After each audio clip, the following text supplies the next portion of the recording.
When talking about development, both of individual players and your team culture, one of the most important things that you can do is goal setting. And goal setting puts a roadmap in place, and it puts a process and a plan in place where you can get better as an individual, where your players can get better as individuals, and where your team can get better as well in developing your team culture. So we're going to talk about 3 ways that can help you in your goal setting. Number 1 is, I think it's always great to have a dream, having a big lofty thing at the end of the road where you can think about why you're doing what you do. So as a team, maybe that big dream is to win a championship at the end of the season. Maybe it's to win a tournament.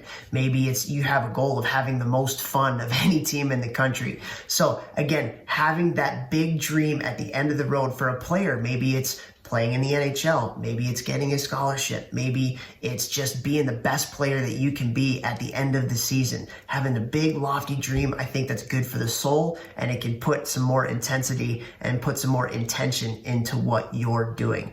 Number 2, again, is having a plan and writing it down, setting process goals and daily behaviors that you can do on a day-to-day basis to get better. So as a coach, if there are certain systems or certain skills that you want to work on as a group, having a consistent plan of how you're going to do that, in building your relationships with your communication, having a daily plan for a couple different players that you can reach and talk to when you're building those relationships. For individual players, maybe there's skills that you need to work on. So writing it down and checking it off, those process goals every day. Again, big gains come from little gains every single day. So when you're focusing on the present, you're focusing on getting better every day, and you have a plan in place where you're writing it down and checking it off, that is huge for your development as a group and as an individual as well. And then lastly, it's always good when you're goal setting to have an accountability buddy to hold you accountable for the goals that you're setting, those process goals every day.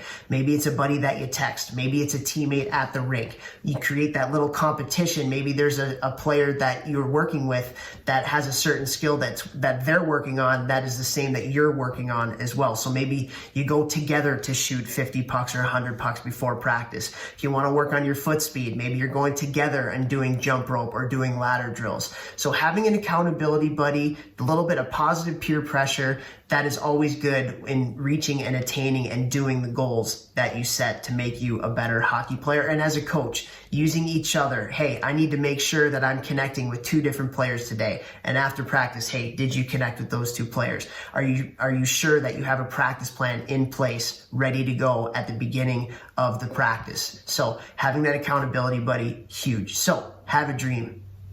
A dream is great for the soul. It's always nice to have something at the end of the tunnel that can energize you in what you want to be as a group and as an individual. Write them down, check them off, process goals. Individuals get better incrementally every day. Teams get better incrementally every day. And finally, have that accountability buddy. It'll all come full circle, help you get better at the game.